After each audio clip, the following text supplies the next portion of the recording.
Good morning, great souls. Good morning. Many of you are far but near, and few of you are here with me in this room, but we are in the middle of an incredible opportunity to go beyond time and space and feel one another connected around the globe and in our larger communities, whether we are greeting one another face to face or using incredible Dwapara Yuga technologies to stay connected. So let's begin with two readings this morning from Whispers from Eternity. Number 66, burn thou my frailties in the furnace of trials. In the furnace of trials, the ore of my life is being purified. The fire of experience melts away all my delusions' dross. O divine artisan, burn away all my impurities. Bring out in me the steel of endurance and hone it to a fine edge by deep calmness. Forge in me from the tempered steel of mental balance sharp swords of self-control and firm tenacity. With a weapon of inner equilibrium, teach me to fight every enemy of distraction.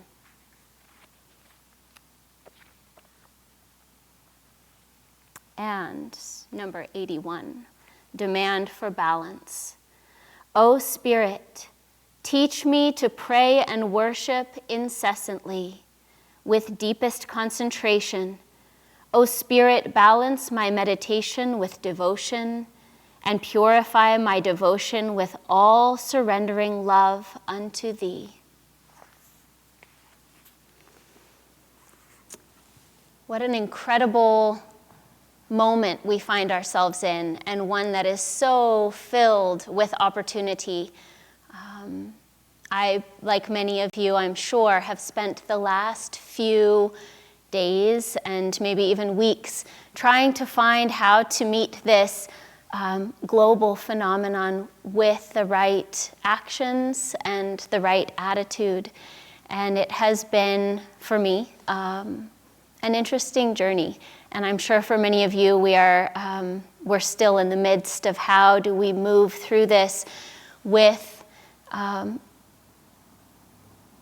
fear and with appropriate caution and with a heart that can stay open and able to not only find solace within, but also to share that around our neighborhoods and our communities and, in a larger sense, the world. And it's incredible to watch how people are beginning to navigate. We here in Palo Alto have made a big transition, as you know, to offering all of the inspiration and the classes that we can to an online setting. And within our school system also, we're making this big shift to working online and connecting with one another through the internet instead of in person. I haven't introduced myself. My name is Kashama, and I am part of the leadership team here in Palo Alto, and I serve through the school as a director of our high school. And our students, just 2 days ago, we'd been talking about what possibilities might come up for us in terms of changing how we relate with one another in the coming days and weeks. But on Friday, it became clear that the shift needed to happen.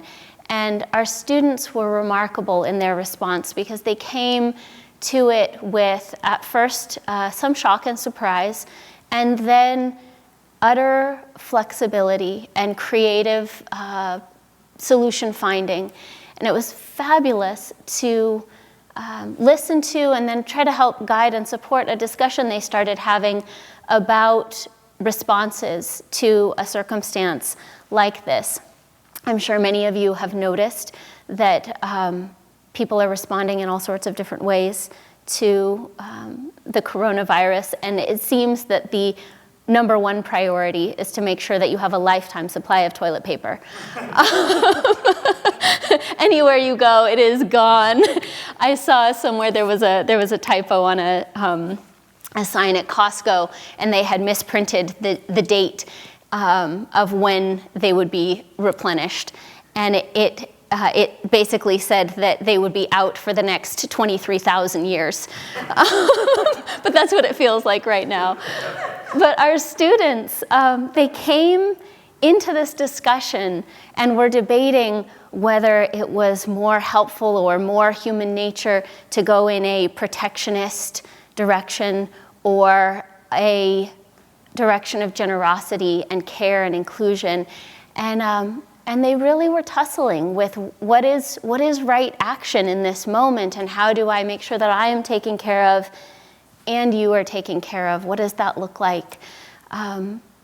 And I found it a fantastic moment for learning and for having conversations that we would not otherwise have, and allowing us to wrestle with life and with the tendencies that are inside of us on levels that aren't real as often as maybe they could be. And so I think for all of us, if we step into this moment, seeing it as an opportunity to rise up and meet life at a higher octave than we generally do, I think we'll find that it's a tremendous moment for personal growth and maybe even global transformation. Trying to tune into the response that people are having.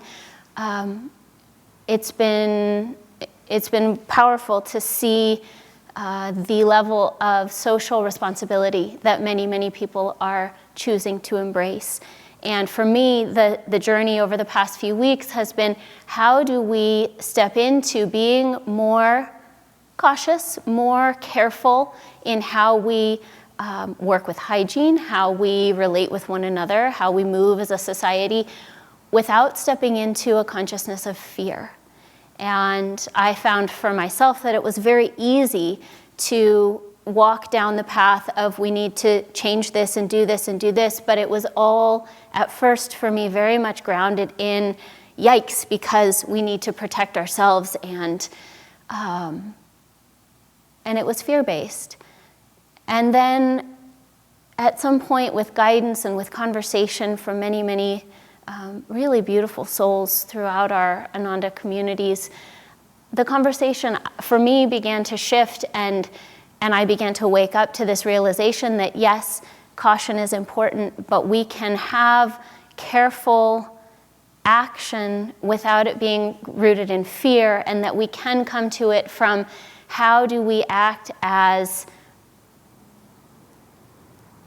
servants to one another, as helpers. How can I change my behavior, not so that I feel safer, although that's important, but so that I am acting as a caregiver for you and for you and for you.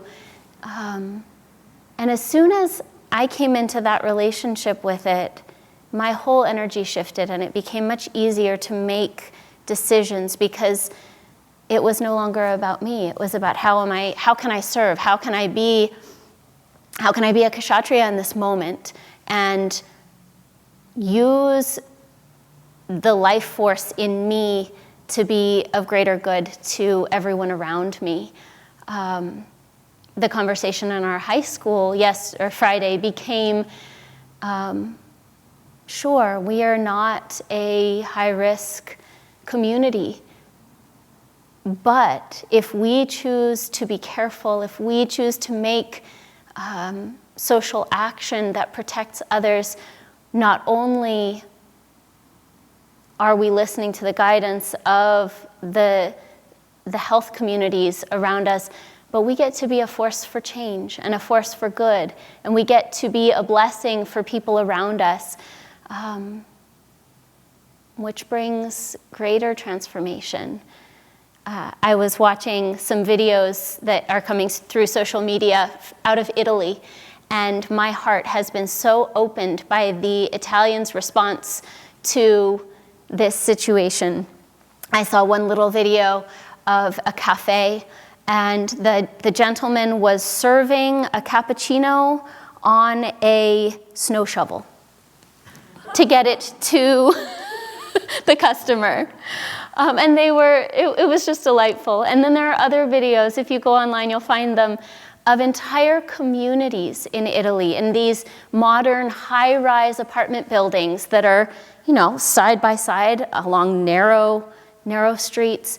And in the video, you scan and you see one or two people standing on every balcony, and they have instruments, and they are singing, and there are choir rehearsals being led, and the entire neighborhood is filled with music. We can find ways of having community and connection that keep us safe in this moment and help us to stay alive and enlivened with the power of our own human spirit, our divine spirit. Throughout the United States, there are so many individuals and organizations that are raising up to meet this with a spirit of care and expansion and right attitude. And I was thinking to myself, my goodness, how much we can do with the spiritual toolkit that we are so well equipped with. We have the opportunity, whenever we start to feel caught in the drama of this story, we have the power to call a time out. And whether it is taking a moment in the bathroom or closing your bedroom door or pausing as you walk through the grocery store and taking a deep breath and trying to bring ourselves back into center and calling on God, calling on Master, calling on the spark of still joy that's inside of us, we have the tool of meditation to bring us back in, to help us find our center when we've stepped off into the uncertainty of this moment. There was a line in the reading today that I found very, very helpful. Let me see if I can find it.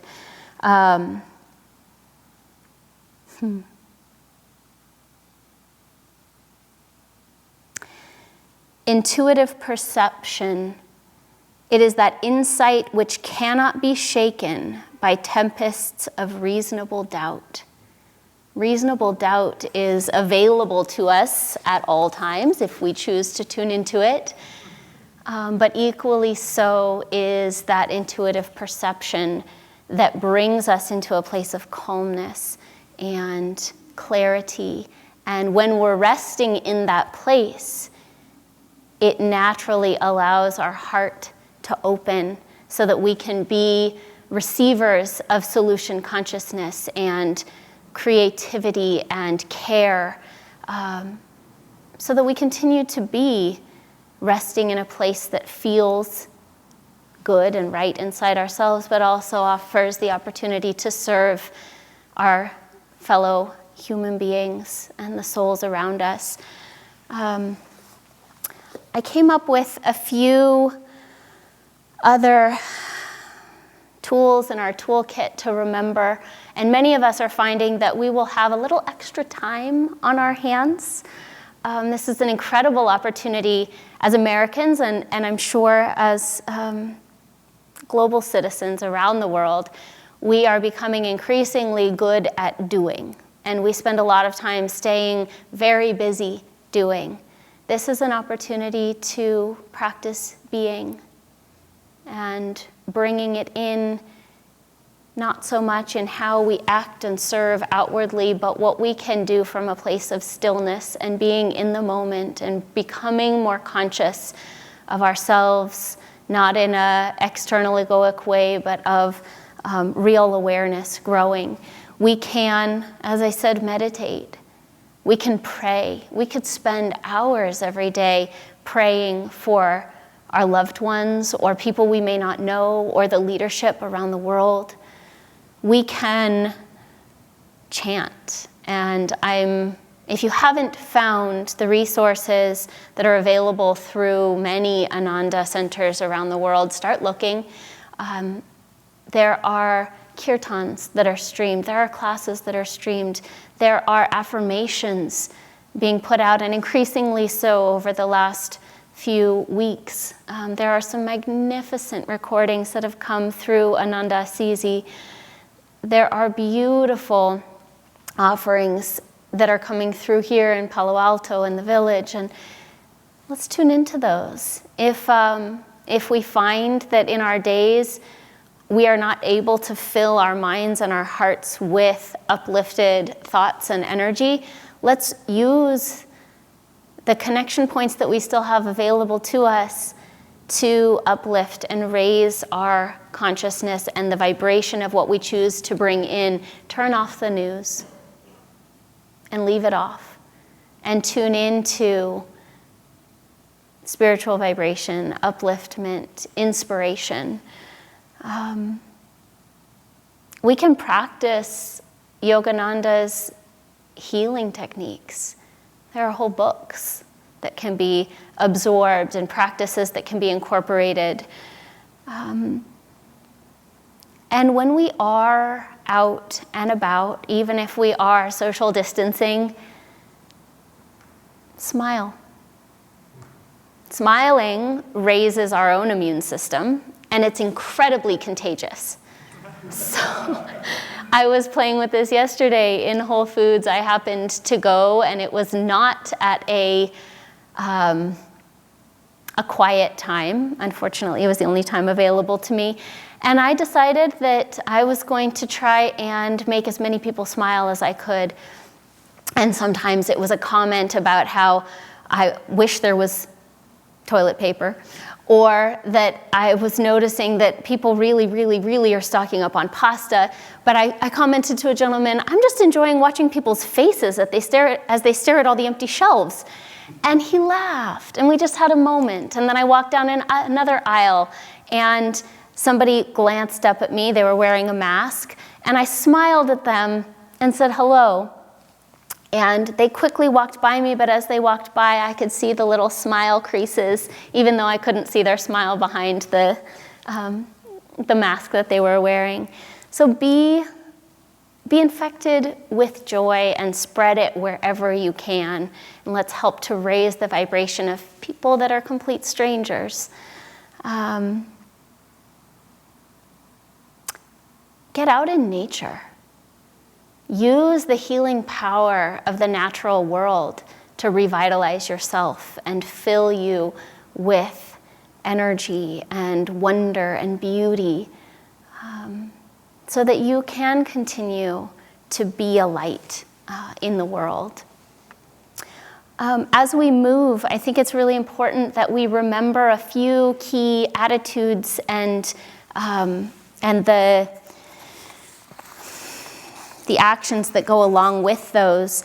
The first is receptivity. It's so easy in a moment like this to shrink and let our hearts begin to close. Certainly, we don't want to be receptive to everything, and be conscientious about what you choose to bring into your consciousness, but keep your heart open. Stay in the space of receiving grace, receiving goodness, so that it can be mirrored back out.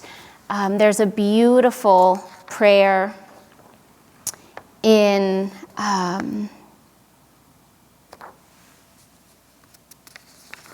this book, actually, Scientific Healing Affirmations from Yogananda. There are quite a few of them, in fact. But this one is soul offering, which is the second area of remembrance. If we are receptive, the next step is to offer. We don't want to hoard and hold things only for ourselves. We want to be able to tap into that feedback loop that draws more energy into us, more goodness into us, and then we share that outward to everyone around us. This prayer from Yogananda says, Heavenly Father, my voice was made to sing thy glory. My heart was made to respond to thy call alone. My soul was made to be a channel through which thy love might flow uninterruptedly into all thirsty souls.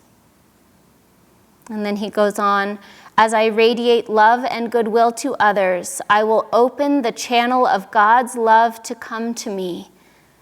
Divine love is the magnet that draws to me all good. Energize your magnet. And the way we do that is with both willingness and willpower. Willingness is that quality of saying yes to life, and willpower is bringing the energy to make it happen. The affirmation, again, these are tools, these are just ideas to work with and play with, but affirmations go so far for us. The affirmation, I will go forth in perfect faith, in the power of omnipresent good, to bring me what I need at the time I need it. In this moment in time, what is it that we need, that we're being given the opportunity to learn, to expand into? Yogananda says that an easy life is not a victorious life.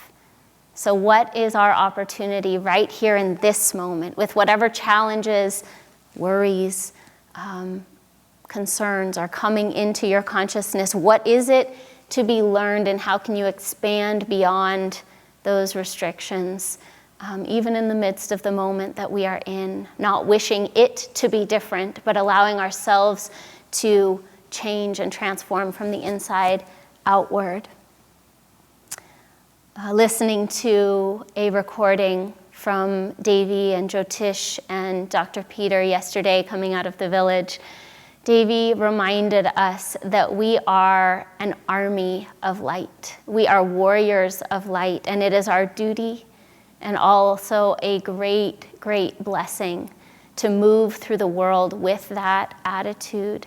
And as we go out today, as we send light from our homes, as we see people in passing, remember always that we are connected with the light of the masters, and through them the light of God, and we are given this holy charge to bring greater light into our lives and through our lives into the world. So as we find ways to use our reason, but anchoring it always deeply in the intuitive perception that comes through opening ourselves to the divine presence that's inside, we can continue to be warriors of light and be a part of this great army of goodness that is Master's family, that is connected to the divine. I wish you all health and wellness, and may you feel a connection with not only spirit, but also with your community around the world.